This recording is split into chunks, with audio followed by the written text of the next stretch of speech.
Plagiarism, the act of taking someone else's work or ideas and passing it off as one's own. Inspiration, someone or something that gives you ideas to do something. These two definitions have always walked a small but fine line when it comes to gaming, with there always being trendsetters and trend followers when it comes to every genre out there. The term Souls-like is one pretty much everyone in the know of gaming has heard at least once or twice before. A specific subgenre of action games that garnered a huge success, which technically started with Demon Souls but is more well known because of the Dark Souls series. This quickly inspired many developers to make their own versions of these games, taking the core formula established by From Software, and by the time you knew it, on both the mainstream and indie side of things, Souls-likes were starting to pop off everywhere over the last few years, with many titles garnering both financial and critical acclaim. Wuchang Fallen Feathers is the latest to come out of this subgenre, and to say it's not had a polarizing reception will be quite the understatement. The game takes a lot from its reference source material, to the point where many people out there would say it goes beyond being a simple love letter to Soulsborne fans and is instead plagiarism with just how much it takes from games like Dark Souls, Bloodborne and Sekiro. So let's take a deep dive into Wuchang Fallen Feathers to see if this is the case or not, alongside reviewing the game itself to find out whether it's even worth playing to begin with.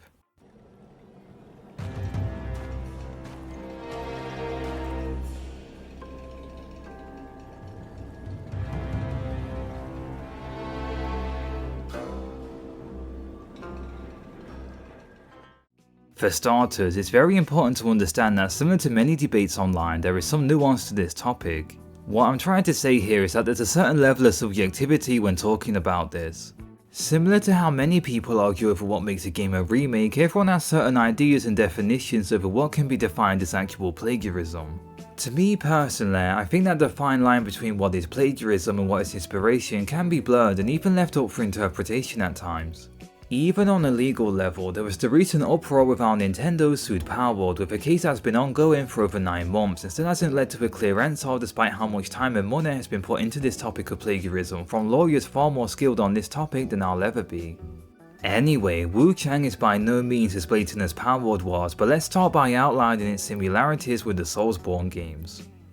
So getting into Wuchang itself, you have your standard Souls-like experience. Start the game up and die to a boss you had no means of defeating on a casual first playthrough. I'm kinda tired of this cliche at this point, even in the mainline From Software titles. Once everything truly begins, I found myself feeling a bit overwhelmed with all of its mechanics at first. The leveling up in Wuchang has a lot going on. For instance, there's a skill tree unlike the Soulsborne games. I wasn't sure at first if I'd like it or not, since it's a feature that's kinda been done to death in every other genre at this point. But this is where everything gets leveled up essentially. There are no blacksmiths for weapons, nor are there drops in the overworld to increase your Restus recovery. You simply have to level up and select which path you want to take to increase which resource. The tutorials don't really communicate this very well, but you can respec your skills at any moment at the cost of nothing, so experimenting is heavily encouraged even though it's not made apparent. Anyway, back to the game itself. On the combat side of things, there are only 5 weapons, but they are all heavily customizable. You have axes, swords, dual blades, lances and longswords. I originally took a liking to the axe weapon with this one spinning move you can do to knock enemies over, which really reminded me of something that I can't quite put my finger on. What was it again? Oh yeah, that's it, the hammer in Monster Hunter.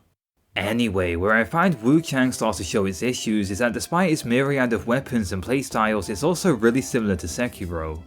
You know, the action game that only had one main weapon and leveling up was non-existent. So even though you have all these options, you'll mostly be using the longsword since it has a skill which can be unlocked behind the skill tree which allows it to parry. Which is a really bizarre design choice and implementation of the move since it's necessary to use in some boss fights, which makes it all the more strange that it's treated as an unlock. Honestly, before I came to terms with this, I wasted so many attempts playing the game the way I wanted to, using my own playstyle, until I realised that wasn't the case and that you're supposed to play Wuchang very specifically to the way each boss attacks in order to progress past the first big roadblock boss. This is why Sekiro only had one core playstyle. To avoid this happening, the longsword is by far the best weapon in Wuchang since it's the only one that can parry, which in most instances is way better than what the other weapons provide. Moving on, so the maps in Wuchang are similar in progression to how it was before Elden Ring in From Software's titles. It's linear based, with it being easy to get lost, and there are plenty of shortcuts to unlock to make navigation more easier, with areas leading into each boss which can sometimes be done out of order, but for the most part it's very much point A to B in progression. The first area of Wuchang I found to be where the game leaves the weakest impression. You have this very generic outdoor area which leads into this standard first boss encounter which doesn't really grip you in and goes down a bit too easy. At this point in my playthrough I wasn't really sold on Wuchang, and similar to a lot of articles out there I was starting to think of it as just another Souls-like among the sea of the rest of them, with it not really standing out in any way. It doesn't help that the starting location also features the oh so iconic poisonous area that is designed to go downwards and leads into a boss. Wait a minute, a half humanoid monster? Haven't I seen this one somewhere before? Twice already? No, it couldn't be. Wait a minute, Wuchang has that one resource that runs away from you like Soulsborne, enemies occasionally surprise you like Soulsborne, there are mimics like Soulsborne, Soulsborne poison area, Soulsborne looking bosses, Soulsborne, Soulsborne, Soulsborne.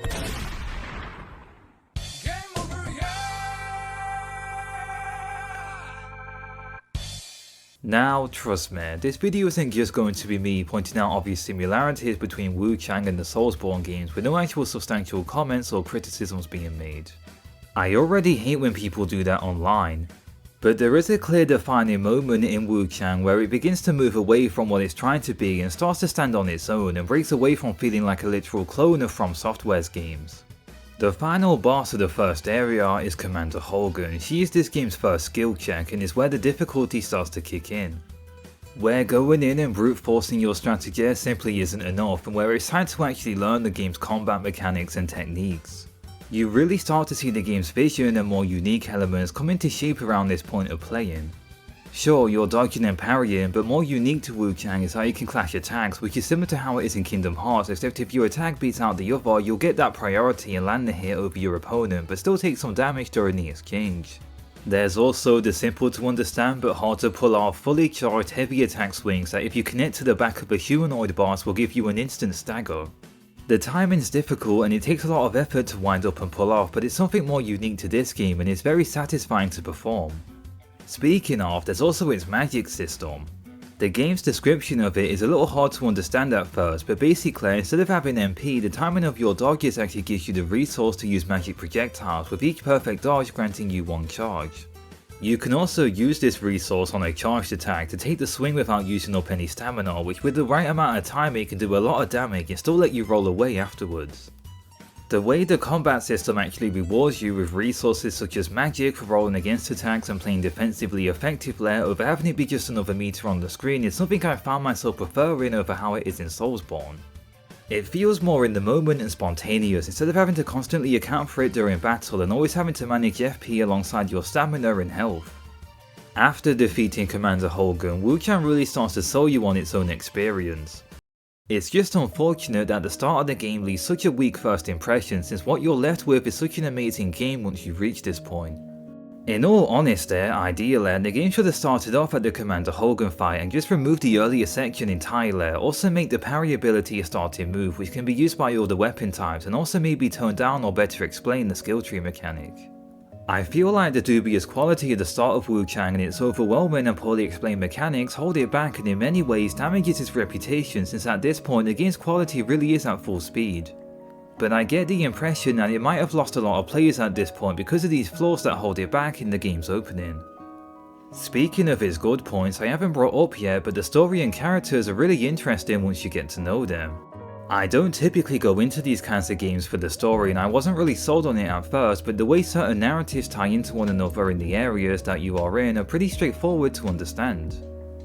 It's just enough to keep you invested, which is something I can appreciate since Soulsborne stories can be a bit too ambiguous at times, and unless you want to do your research you probably won't understand what's going on by the credits, which has its charm for lore fans but isn't something I enjoy personally.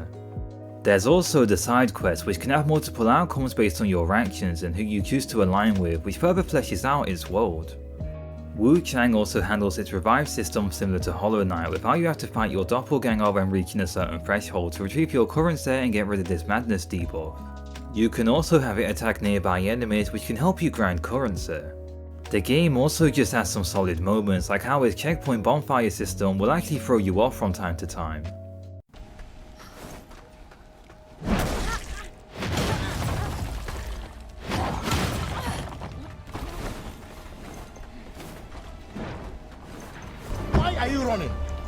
Why are you running? This is just a straight up jump scare, and it actually got me in my playthrough, which is good stuff. I like when games can throw you off like this. There's also the bosses themselves, which once you get past Holgun are amazing. I've spent hours trying to take down some, even shifting between playstyles to get around their different attacks. Certain bosses specialise in having you parry and rolling constantly with barely even getting a chance to catch your breath. While others also spice things up with it being a battle of patience and spacing, knowing when it's the right time to go in for a punish and then when you have to get back out to keep your space. There's also this one fight that uses heavy metal music, which I didn't expect to see in a game like this. The soundtrack in general is also top notch. Honestly, it's a really hard game to put down. One minute you're telling yourself just one more attempt, and the next thing is 2 AM and you have to get up at 8 in the morning, which is a good measurement of a game's quality in my opinion. The game's overall presentation and aesthetic also go a long way in making areas look way bigger than they actually are. Some of the more out there and horror-esque looking locations are a personal favourite of mine. But I have to say, the performance of Wuchang is kind of all over the place at the minute. There's been numerous reports over performance and frame rate issues on the PC release, and the snowy area in particular did lag a lot for me on the PlayStation 5. I grew up with the Nintendo 64, so I'm not that sensitive to it, but I can understand the frustration online for this point. But this video isn't just a review, it's a debate, inspiration or plagiarism. Let's take another look into that for a moment.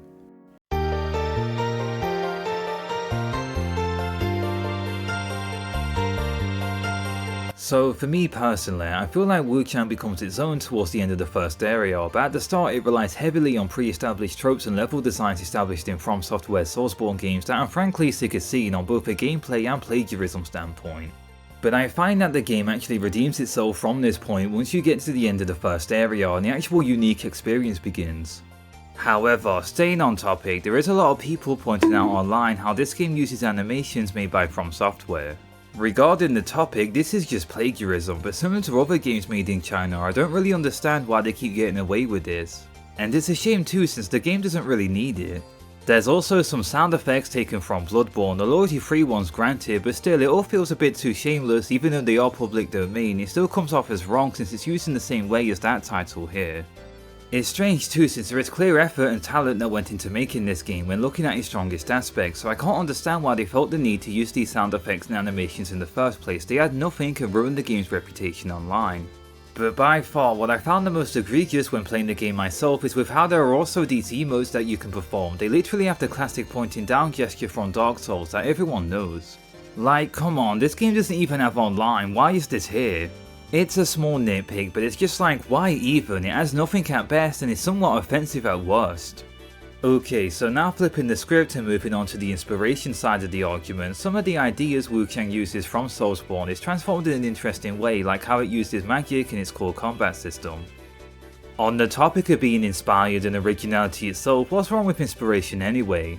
Ever heard of postmodernism? That's an artsy-fartsy video essay term referring to how basically every idea that ever was or is yet to be is derived from something else and how nothing is truly original anymore.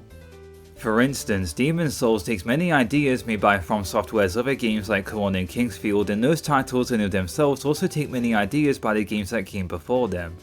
Even the content I make is derived from people I take inspiration from, but at the very least I try to add some originality to it on a platform that really hates when you do that.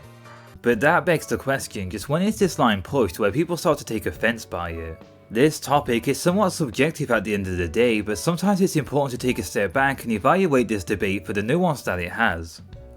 I know the internet hates ideas such as nuance and compromise, but anyway, is Wuchang Fallen Feathers direct plagiarism as Soulsborne? In my opinion, no, for the most part. It's not as blatant as something like Palworld for instance, and unlike how that game brought over Pokemon fans, I doubt the audience Wuchang has amassed will ever make even a dent into From Software's action game subgenre audience that they've already established they're the best at making at the end of the day. There's also the argument that unlike Palworld, the game wouldn't really change at all if you took out the parts that feel like direct plagiarism of Soulsborne.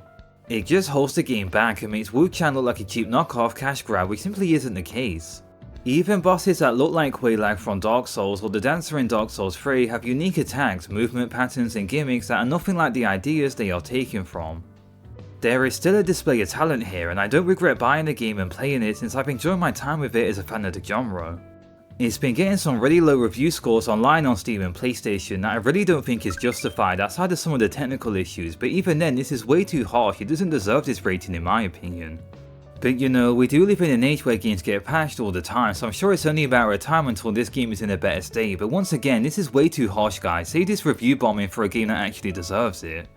Would I call Wuchang Fallen Feathers some kind of flawed masterpiece that with certain tweaks and changes could elevate its quality? Absolutely, the core game is incredible, but it has a lot holding it back when it comes to performance on PC, some of its tutorials and its boring opening act. But if you're willing to look past all that, you'll see the true shine of this diamond in the rough and appreciate Wuchang for what it is. This game really is at its best when it's being original, or at the very least the most original it can be is a Souls-like. Similar to Sekiro, when it's free from following what came before it, the experience is better off and feels more realised. Pardon the food metaphor, but Wuchang is like an Aldi branded Biscoff. Does it use the same appearance as the original Biscoff? Absolutely, but it released at a price cheaper to most games or biscuits in this case and tastes just as good in tea. This is the worst this channel has ever sung, like I'm using food metaphors, what's wrong with me? Anyway, all jokes aside, now I'm really curious, what do you think about this topic? Do you agree with me and think that Wuchang Fallen Feathers is a great game despite its weak opening and similarities, or are you more on the side that sees it as plagiarism? Feel free to let me know in the comment section. Let's all respect each other's opinions, and as always, thank you so much for watching and I hope you have a nice rest of your day.